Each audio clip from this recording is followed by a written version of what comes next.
trabalho com a rua, ele começou com o Nova Dança 4.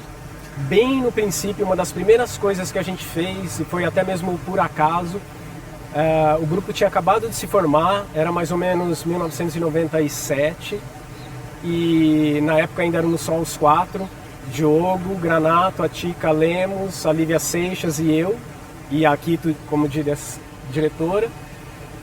E a gente ainda não tinha nada pronto, a gente estava só nas primeiras pesquisas, né? E era aniversário do Bexiga, que é onde ficava o Estúdio Nova Dança, ali no bairro do Bexiga, e eles convidaram a gente para fazer alguma coisa, né? Na festa que ia ter, e a gente topou. Eles falaram que iam montar um pequeno palco na frente daquela escadaria que liga a 13 de Maio à Rua dos Ingleses. E que o evento todo aconteceria lá. Quando a gente foi ver o palco, ele era minúsculo, ele era de 2 metros por 4 metros, mal cabia os 4 ali dançando, né? E na hora a gente falou, puxa, o que a gente faz agora, né? E aí tinha toda a escadaria de fundo, como um cenário, né? E a escadaria lá é muito bonita, ela é antiga e ela é em zigue-zague, né? E com platôs no meio. A Kito, quando viu aquilo, ela falou, vamos dançar na escadaria. E a partir daí a gente começou a fazer algumas experimentações na rua. E é isso, né? A rua é isso. Todas as intervenções possíveis, né? E a gente foi justamente lá para a Praça da Sé, que era um lugar mais cheio, né? Mais repleto de coisas diferentes e inusitadas que existem, né? Um lugar muito poluído sonoramente, né? Visualmente, né? E aí a gente trabalhava justamente toda a oposição, que era apenas estar no lugar. E o que era essa presença de estar no lugar em pausa e começar a criar a rede entre nós, a gente ficava espalhado, né? E a gente percebia como isso ia modificando todo o ambiente, né? Sem a gente precisar fazer muita coisa. Então toda a experiência e o começo desse gosto de ir para a rua, de ir para o espaço aberto, né? Vem daí.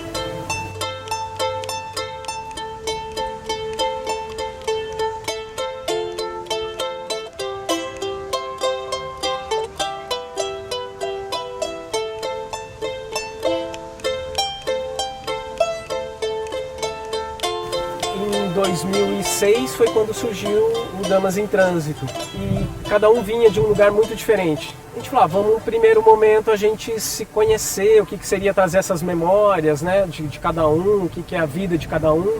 Foi um primeiro start assim, que a gente teve de trabalho para o grupo, e a gente escreveu um projeto para a Funarte, que era de pesquisa dessas memórias, né, uma pesquisa prática. Que era a gente ficava assim um mês mergulhado na vida de cada um. E isso tudo dentro da sala de ensaio ainda, mas que terminava numa visita a um local onde essa pessoa nasceu e viveu. E aí quando a gente ia para a cidade, né, da pessoa, e a pessoa escolhia 3 lugares marcantes na vida dela. Ele era mesmo uma pesquisa para a gente, mas já estava aí o começo dessa linguagem que a gente foi desenvolvendo de trabalhar em espaço aberto, né? Porque era tipo uma pedreira imensa, né? E a gente tinha que lidar ali com aquele chão de pedra, com a poeira, com o sol. A gente ia para uma escola, você tinha que lidar com as crianças que estavam ali na escola, no horário do recreio, no escada, sala de aula, tudo isso, né? Então a gente ia incorporando esses elementos arquitetônicos e do espaço na dança. Então foi surgindo daí esse espetáculo que a gente hoje chama de Puntear. Ele nasceu disso, né? Porque a gente também foi tomando gosto pela coisa, que a gente faz até hoje, né?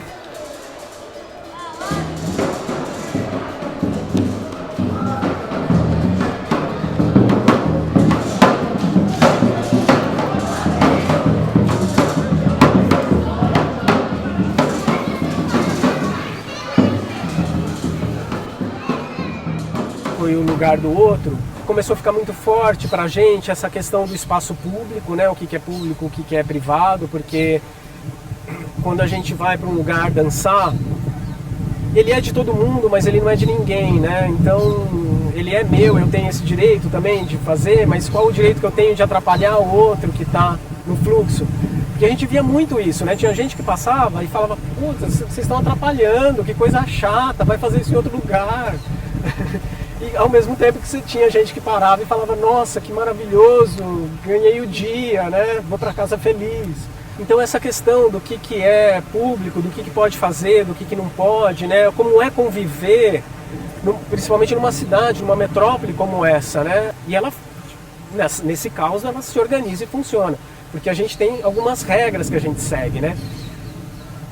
A escada que desce, todo mundo só desce por essa escada. E quando a gente vai dançar e que a gente faz a coisa ao contrário, né? Então você para num lugar que não é para parar, você sobe numa escada que ela só está descendo, você interrompe um fluxo, né? Você dança na rua, que é lugar para carro, não é para dançar, é só para passar, né? Atravessar. A gente precisa dessas regras para organizar essa cidade, mas elas vão enrijecendo muito nosso corpo, nosso olhar, nosso pensamento, né? Tudo isso vai ficando travado sem a gente perceber, né? Qualquer coisa que foge da ordem, a pessoa fala não, né? Não dá, né? Como também pode abrir o olhar para um outro, né? Muita gente olhava para a Estação da Luz e falava assim, nossa, eu nunca tinha parado para olhar como é bonito esse prédio. Então essas questões a gente começou a se levantar para esse próximo trabalho, né? É na rua que a gente quer fazer? Não é na rua, mas como que a gente poderia ter essa experiência que a gente gostava da rua, que é do público poder modificar o ponto de vista dele, né? Porque esse é outro ponto muito interessante da rua. Os diversos ângulos que você vê a dança. A pessoa te vê de perto, ela te vê de longe, ela te vê lá do outro lado, né? Ela consegue te ver o que está acontecendo, alguma coisa, né?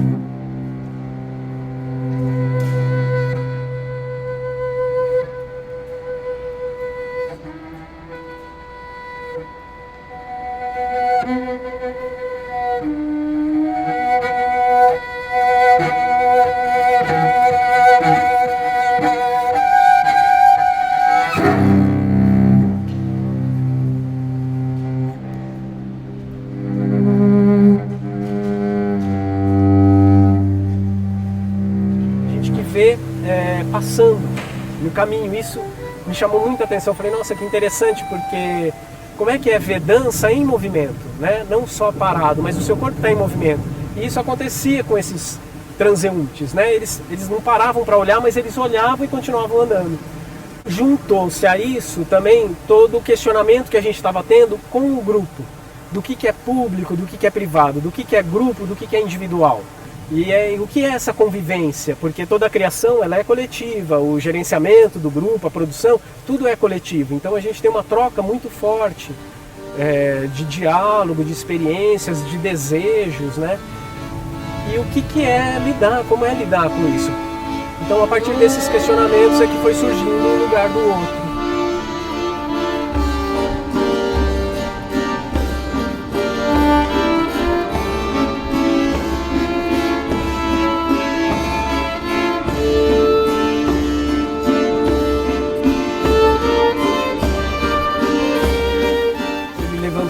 Questionamento muito forte, né? E partiu muito também de uma crítica que a Helena Katz fez, onde ela se perguntava quem é escravo de quem.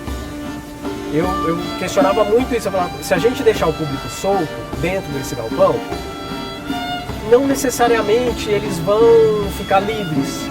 Pode acontecer de todo mundo ir para a parede e ficar lá. Pode acontecer de todo mundo sentar no chão e isso não vai acontecer como a gente quer, que é o deslocamento. E aí que veio a ideia da prancha, a gente fez como era, assim, como a gente tinha pensado na prancha mesmo. Mas isso ficou lá. Puxa, como é que a gente deixa esse público livre? Como é que a gente constrói um ambiente onde o público possa entender que ele é livre para circular? E aí então veio Espaços Invisíveis, onde toda a pesquisa foi feita na rua, e esse foi um dos lugares onde a gente pesquisou. Então, a gente também fez vários experimentos no processo, né, de criação, mas a gente sabia que também era para um lugar fechado, como foi o lugar do outro, mas que a gente queria então que tivesse essa experiência que a gente tinha na rua. Essa pessoa que passa mesmo, que pode interagir ou não.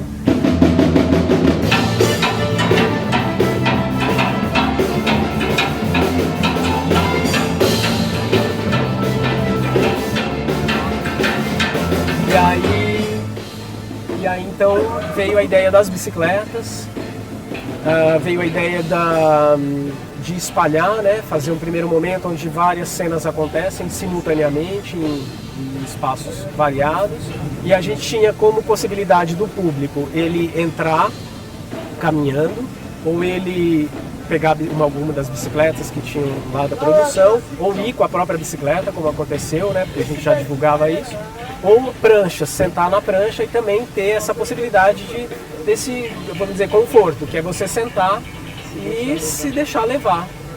Então, nesse sentido, a gente conseguiu o que a gente queria, que era trazer essa experiência desse público, né, que circula ao seu redor e que é capaz de interagir também se ele quiser. E ele podia também ter os diferentes pontos de vista que ele quisesse.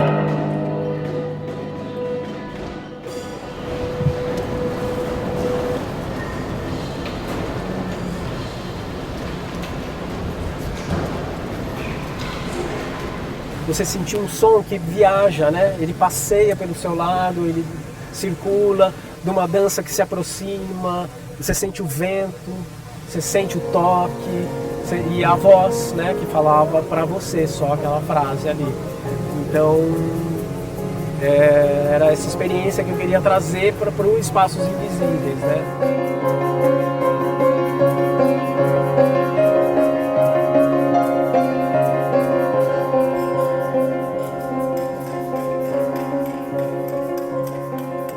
Questão muito forte, muito pertinente assim para mim, que também já vem desde lá das coisas que eu ouvia da Quito, né? Que é a questão da permeabilidade, né? Que é uma qualidade muito delicada quando você vai para um espaço aberto, você está muito aberto porque você está em criação, né? Qual é esse limite, né? Onde você tem que interagir com o outro, mas você tem que saber até onde essa pessoa pode ir. Então, quando alguém te vê e tem um primeiro momento de estranhamento e apenas com o olhar ou com a expansão da sua energia, essa atitude pode se modificar. Todas as técnicas que a gente tem, que a gente se utiliza, né, desde o BMC, da ideoquineses, massagens, meditação, de relaxamento, o trabalho da respiração Sokushin Kokiho, que é um trabalho de fluxo de energia, né? Tanto energia interna como energia externa, né? São técnicas que nos ajudam no momento que a gente vai para a rua, para ter esse corpo que é permeável, ele não é impositivo, e que se reflete muito no olhar. São trabalhos muito sutis, né? Muito delicados assim, mas que eu acho muito significativos. Quando a gente vai para a rua, eu sinto uma diferença muito grande na qualidade da presença do corpo de cada um. Quando a gente fez o trabalho todo de pesquisa para os espaços invisíveis, né, que todo o material nasceu na rua, e a gente tinha coisas incríveis, né, que aconteciam na rua, nessas experimentações. E que a gente falava, nossa, isso já está sendo um espetáculo, porque essa interferência que está acontecendo aqui na rua já é quase um espetáculo, né? E a gente, puxa, se pelo menos a gente conseguisse registrar, né, já que não dá para fazer disso o próprio espetáculo, se a gente conseguisse registrar pelo menos, né? Então nasceu a ideia da gente voltar para esses momentos, mas pensando na linguagem para a câmera, para o vídeo, e pensando em como eu amarraria essas experimentações para formar um videodança.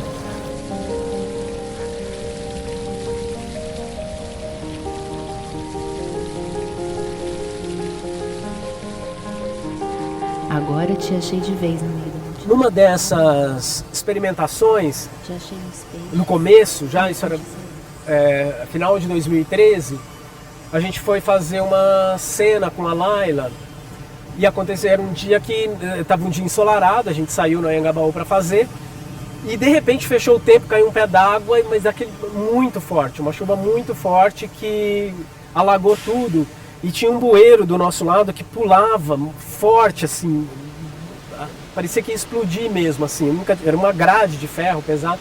E a gente olhou e falou, que coisa louca isso, né? A gente falou, nossa, claro, tem um rio que passa aqui embaixo, que esse rio deve estar, ele não tem para onde ir, porque ele está canalizado, fechado, então o único respiro que tem é esse bueiro, ele está explodindo, né? A gente falou, que louco, a gente fala que a gente dança sobre as ruas da cidade, mas a gente está dançando sobre os rios, né?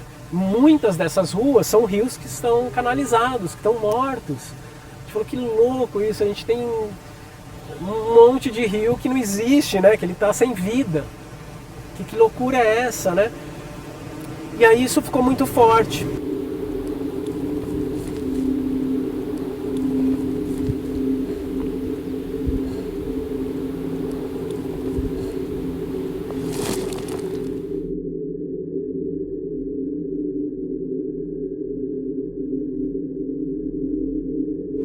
E aí logo em seguida, que daí a gente entrou em 2014, a crise da água começou também a ficar muito forte na cidade, né? E esse tema começou a ficar muito relevante.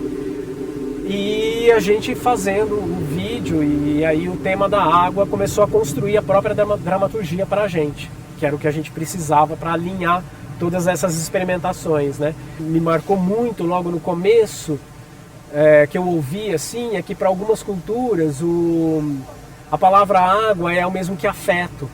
Eu falei, nossa gente, que louco, né? Porque é o que falta nessa cidade. A gente não tem afeto, né? As relações, elas são duras.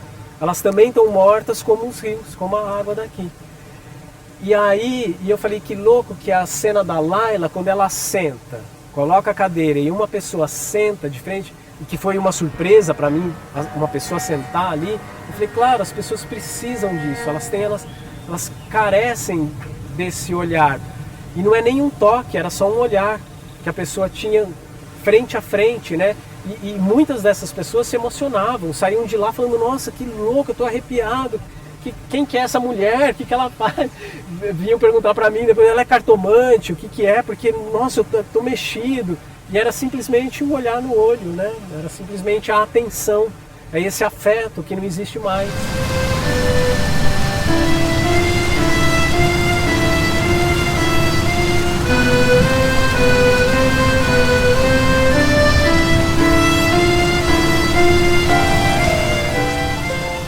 Todo o olhar, assim, que entrar no ônibus agora é uma diversão para mim, porque eu começo a ver tudo, né? Todas as coisas que estão mais expostas, menos expostas, as relações, as atitudes, o corpo de uma pessoa. Então, esse olhar, assim, para mim, ele se ampliou muito, né? E principalmente a relação com o centro da cidade, que era um lugar que eu não vinha muito, né? Eu não era um lugar onde eu frequentava.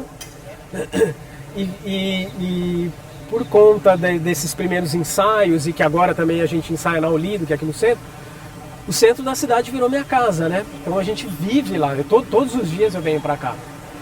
Então, eu acho ele lindo, eu comecei a descobrir coisas lindas.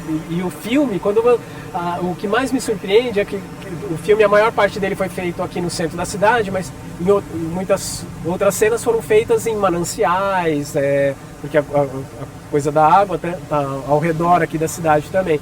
Mas tem cenas no centro da cidade que as pessoas olham e falam, onde é isso? É Paris? É algum lugar de fora. Você fala, é o centro de São Paulo.